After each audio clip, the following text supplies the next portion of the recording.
Sebelum terjadi COVID, dunia ekonomi mengalami guncangan cukup besar di mana perilaku milenial dan zilenial yang saat ini usianya antara 10 sampai 23 tahunan, para teenager plus minus, dan kaum milenial yang usianya antara 23 sampai 40 tahunan mempunyai perilaku yang berbeda dengan generasi di atasnya, kaum generasi X dan baby boomer. Generasi milenial dan zilenial disebut generasi digital. Mereka ngacak-ngacak cara berbisnis kaum kolonial generasi di atas mereka. Generasi digital itu kejam. Mereka membunuh banyak hal. Yang dibunuh adalah apa yang generasi atasnya lakukan, mereka tidak lakukan lagi. Salah satunya yang dibunuh adalah perkantoran, jam kerja kantor, bentuk organisasi kantor dan usaha. Semua nggak seperti dulu lagi. Dunia bisnis terlalu formal, pakai absen misalnya, atau HRD-nya yang ketat, kecuali pabrik. Mereka nggak suka dan nggak mau melakukan itu. Pokoknya mereka mematikan dan merubah hal-hal yang disukai oleh orang tuanya. Misalnya lagi, perilaku suka traveling, juga suka bosenan, sehingga tempat tinggal sukanya pindah-pindah, kerjanya pindah-pindah, nggak baca buku tapi nonton, nggak baca koran tapi sosmed, nggak punya mobil tapi light asset yang dipakai atau sharing car dengan platform transportasi, suka nampang dan traveling belusukan paket murah meriah.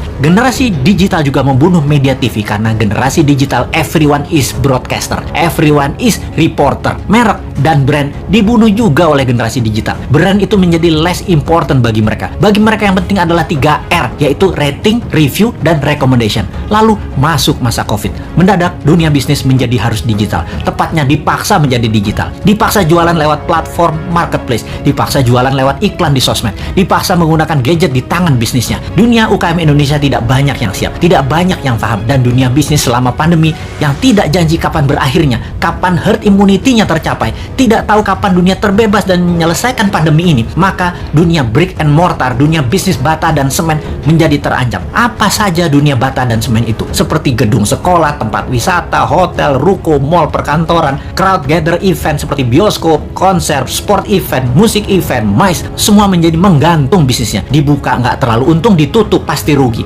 Bisnis semen dan bata karena pandemi, pengunjungnya dan aturannya sering on off. Akhirnya mereka harus segera pivot. Hiburan pindah ke rumah, pindah ke tangan, pindah ke gadget. Pokoknya semuanya pindah ke digital. Inilah masa killing time bagi bisnis yang tidak bisa pindah ke digital. Bagi yang lambat beradaptasi, siap-siap gulung tikar. Catatan ya, COVID akan berada bersama kita selamanya. Pandemi biologi ini tidak akan selesai karena bisa saja bukan hanya virus ini mutan, namun virus lain lagi terjadi yang selama ini diam-diam saja, lalu terancam dengan adanya vaksin, maka mereka kemudian melakukan mutasi. Flu bisa menjadi virus yang mematikan, bisa saja terjadi. Ebola, SARS, AIDS, semua bisa bermutasi dengan vaksin di tubuh manusia. Siapa yang tahu? Ini bukan nakut-nakuti, tetapi sebagai orang yang lama dilatih dengan threat analysis, maka melihat ancaman harus segila mungkin dan kita harus punya antisipasinya sekarang. Jadi, tidak ada kata post-pandemic, yang ada adalah bagaimana mengambil peluang dan tetap survive di masa ini. Selama 5 tahun ke depan, masa kegelapan sebagian dunia bisnis mungkin bisa lama terjadi.